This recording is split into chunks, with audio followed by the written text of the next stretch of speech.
राधे राधे दोस्तों, एक बात है, देवी सत्यभामा भगवान श्री कृष्ण के पास आती है और उनसे पूछने लगती है स्वामी, आज मेरे मन में शंका निर्माण हो रही है, कृपया आप मेरी इस शंका का निवारण कीजिए।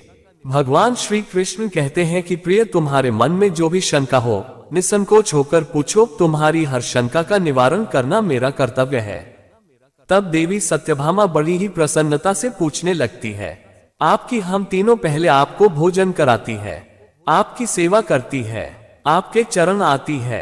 प्रभु, क्या पत्नी को पति के साथ आपका पति से पहले भोजन करना चाहिए? क्या ऐसा करना उचित होता है? शास्त्र इस विषय में क्या कहते हैं? प्रभु, ऐसा कौन सा पाक है जिसे करने से स्त्री नरकगामी बन जाती है? कृपया आप मेरी इस शंका का समाधान कीजिए। लेकिन वीडियो में आगे बढ़ने से पहले एक छोटी सी रिक्वेस्ट है, अगर आपने ये चैनल अभी तक सब्सक्राइब नहीं किया है तो सबसे पहले सब्सक्राइब कर ले, ताकि सनातन धर्म से जुड़ी सारी जानकारियां आप तक सबसे पहले पहुंच सके। कमेंट्स बॉक्स में प्यार भरा राधे राधे लिखकर आपकी हाजिरी अवश्य दे। चलिए वीडियो करते हैं स्टार्ट। भगवान श्री कृष्ण मुस्कुराते हुए कहते हैं, हे सत्यभामा, आज तुमने समस्त मानव जाति के कल्याण के उद्देश्य से बहुत ही महत्वपूर्ण प्रश्न किया है कि देवी, तुमने जो प्रश्न किया है उसका समाधान देवी सुदेवा की कथा सुनने से प्राप्त हो जाएगा। देवी सत्यभामा कहती है, ये प्रभु देवा कौन थे, उनका आचार विचार कैसा था? मेरे मन में उनके विषय में जानने की जिज्ञासा निर्माण हो रही है। फिर सत्यभामा, तुम्हारे आग्रह, आज मैं तुम्हें रानी सुदेवा की कथा सुनाता हूँ। तुम्हारी सभी शंकाओं का समाधान इस प्राचीन कथा में ही है। इस कथा में तुम्हें तुम्हारे सभी प्रश्नों के उत्तर मिल जाएंगे, इसलिए इस कथा को ध्यानपूर्वक सुनो। जो भी मनुष्य इस कथा को ध्यानपूर्वक सुनता है और इसका प्रचार करता है वह सौभाग्यशाली बनता है, उसे कभी नरक की प्राप्ति नहीं होती है। फिर देवी सत्यभामा कहती है, इस कथा को अवश्य ध्यानपूर्वक सुने, कृपया आप इस कथा को कहिए। भगवान कृष्ण, सत्यभामा सुनो। इस कथा को प्राचीन काल में अयोध्यापुरी में महाराज इक्ष्वाकु राज्य करते थे। वे धर्म का पालन करने वाले गुणवान, चरित्रवान और अत्यंत कुशल सम्राट थे। उनका विवाह काशी नरेश की पुत्री सुदेवा के साथ हुआ था, तो देवा सत्य का व्रत पालन करने में तत्पर, गुणवान, चरित्रवान तथा महान पतिव्रता थी। महाराज इक्ष्वाकु पुण्यात्मा थे। उन्होंने अनेक यज्ञ तथा अनेक पुण्य के कार्य किए थे। उन्होंने देवालय बनवाए, पोखरे को धुआए, अनेक भाटी ने बनवाए, साधु संतों की रक्षा में सदैव ही तत्पर रहते थे। महाराज इक्ष्वाकु के नगर के समीप एक घना जंगल था। उस जंगल में एक सूअर अपनी पत्नी और पुत्र पत्रों के साथ रहा करता था और बड़ा ही विशालकाय और भयंकर आकार वाला था, जिससे सभी भयभीत रहते थे। उस सूअर के भय से मनुष्य उस वन के मार्ग से जाने से डरने लगते थे। फिर जब ये बात महाराज इस बातों को पता चली तो उन्होंने उस सूअर का शिकार करने का सोचा, और फिर एक दिन महाराज अपनी पत्नी सुदेवा तथा अनेक सैनिकों और कुत्तों को लेकर उस वन में शिकार करने के लिए चले गए। महाराज बड़े पराक्रमी थे। उन्होंने एक विशालकाय से रोका तथा राक्षसों का वध किया था। इसलिए इस भयंकर सूअर से नगर वासियों की रक्षा करने के लिए उस वन में उस सूअर का शिकार करने के लिए बहुत भयंकर आकार वाले सूअर ने महाराज को एक की तरफ आता देखा, तो वह सूअर अपनी पत्नी से कहने लगा कि प्रिय, देखो, ये कौशल देश के महान सम्राट अशोक महान पराक्रमी और महातेजस्वी है, और वे इस वन में मेरी शिकार करने के लिए आ रहे हैं। उनके साथ बहुत से कुत्ते और ब्याज है। इसमें तनिक भी संदेह नहीं है कि वह मैं पर ही प्रहार करेंगे। महाराज बड़े पुण्यात्मा है कि राजाओं के भी राजा है, समस्त विश्व हिना के अधीन है। प्रिय, मैं तुम सब की रक्षा करने के लिए अपना पराक्रम दिखाता हुआ राज के साथ युद्ध करूंगा। अगर युद्ध में मैंने इनको पराजित कर दिया तो तीनों लोकों में मेरी कीर्ति हो जाएगी, और यदि मैं इनके हाथ से मारा भी गया तो मुझे इस सूअर का मिलेगा और मैं विष्णु लोक को चला जाऊंगा। मेरे पिछले जन्म के पाप मुझे सूअर का प्राप्त हुआ है। प्रिय, तुम मेरा मुंह छोड़कर हमारे पुत्र और पौधों को लेकर पर्वत की गुफा में चली जाओ। अब समय आ गया है कि मैं अपने पूर्व जन्मों के पापों से मुक्त हो जाऊं। जब महाराज के बाद मेरे शरीर को घायल कर देंगे तो एक एक बार से मेरे पूर्व जन्म के पाप नष्ट हो जाएंगे। फिर उसकी पत्नी बोलने लगती है, हमारी बच्चे आपके ही पराक्रम और साहस के कारण इस वन में निर्भय होकर विचरण करते हैं, कोमल कोमल फूलों का आहार ग्रहण करते हैं, आप ही के कारण है यार, आज जंगली जानवरों का भय नहीं है क्योंकि आप ही इनकी रक्षा करते हैं। आपके भीषण रूप को देखकर कोई भी शिकारी हमारी शिकार करने के लिए वन में नहीं आता है। अगर आपकी मृत्यु हो जाएगी तो फिर मेरी और हमारे पुत्रों की रक्षा कौन करेगा? आपके बिना हम असहाय हो जाएंगे। पति के बिना मेरा क्या होगा? उत्तम स्वर्ण के गहने आभूषण वस्त्र पहनकर भी कोई भी स्त्री पति के बिना शोभा नहीं पाती है। पति से ही स्त्री को सौंदर्य और शोभा प्राप्त होती है। आपके बिना मेरा जीवन भी ना थी।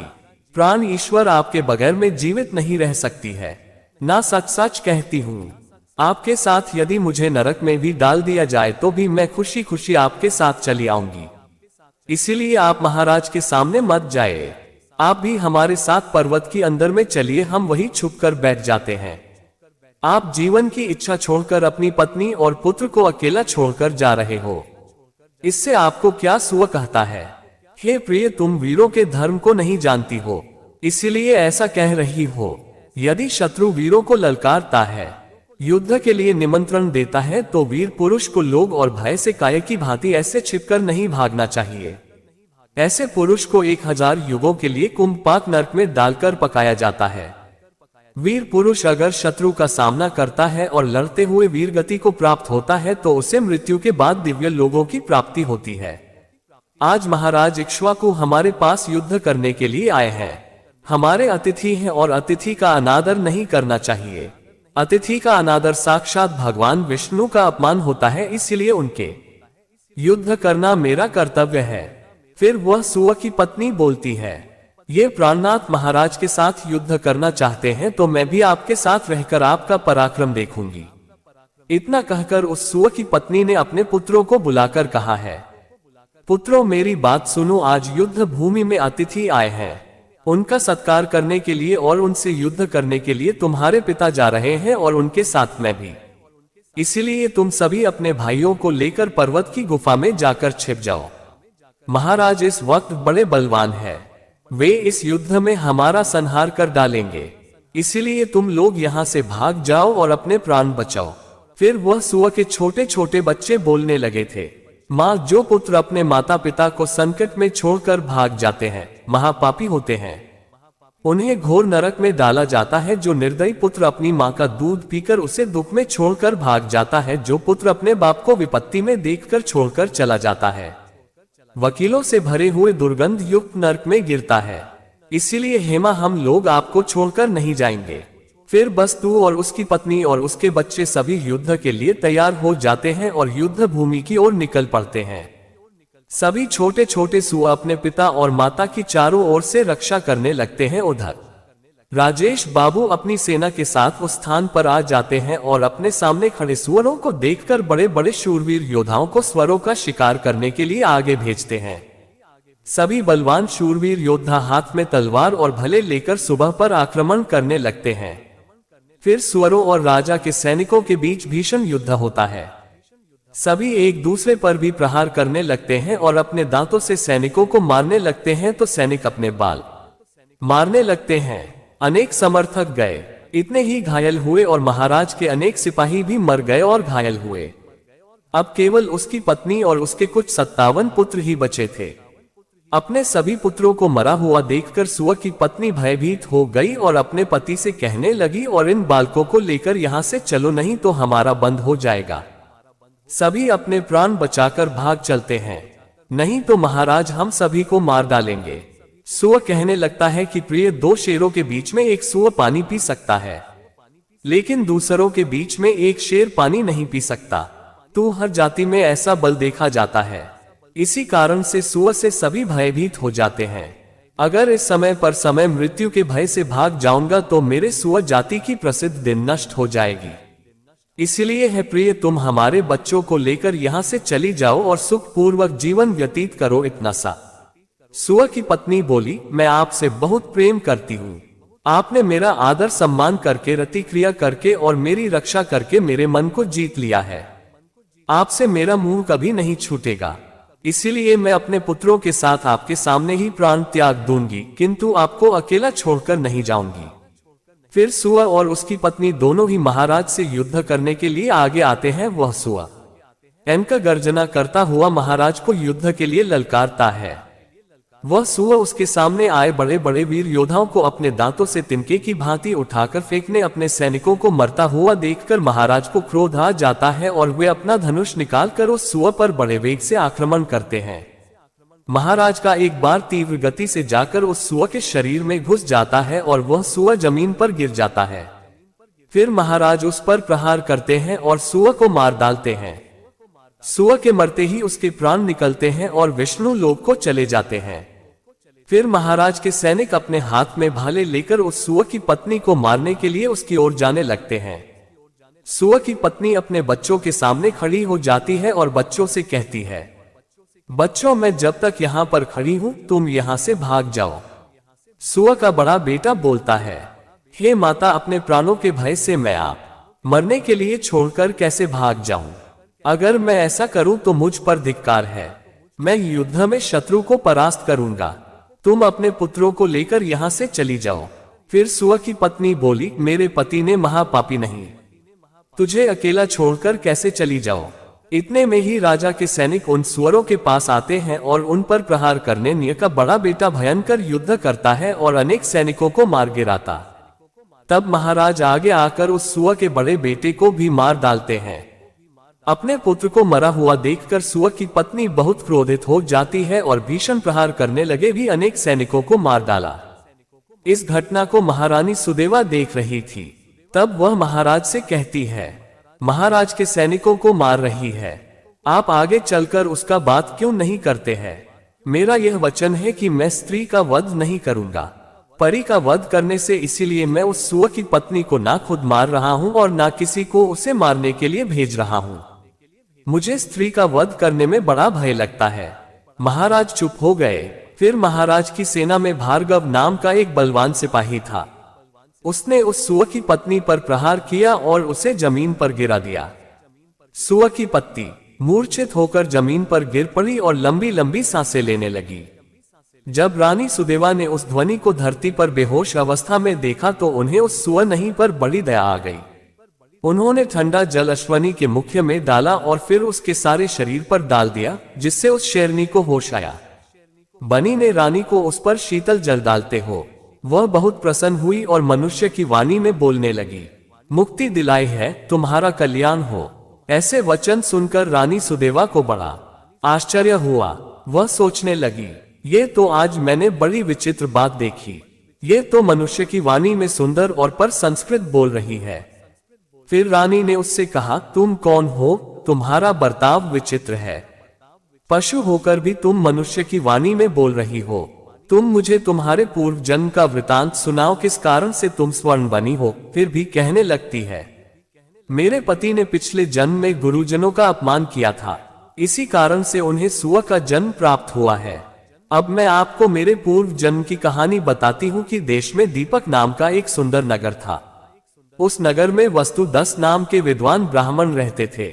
मैं उसी वसुदत्त ब्राह्मण की पुत्री थी। उन्होंने मेरा नाम सुकन्या रखा था। उस समय गर्मी में सुंदर स्त्री कोई और नहीं थी। अपने सौंदर्य और रूप के घमंड में उन्मत्त हो गई थी। मेरी मुस्कान बड़ी मनोहर थी। जब मैं जवान हुई तो मेरा सुंदर रूप और जवानी देखकर मेरी माता को बड़ा भय लगने लगा। वह मेरे पिता से कहने लगी, हे नाथ, अपनी कन्या जवान हो चुकी है, उसका विवाह क्यों नहीं करते थे? इसे शीघ्र कुछ तो कीजिए। फिर वह ब्राह्मण बोला है, कल्याणी, मैं अपनी पुत्री का विवाह उसी पुरुष के साथ करूंगा जो विवाह के बाद मेरे ही घर में निवास करेगा। सुकन्या मुझे बड़ी प्रिय है, मैं इसे अपनी आंखों से दूर नहीं होने देना चाहता।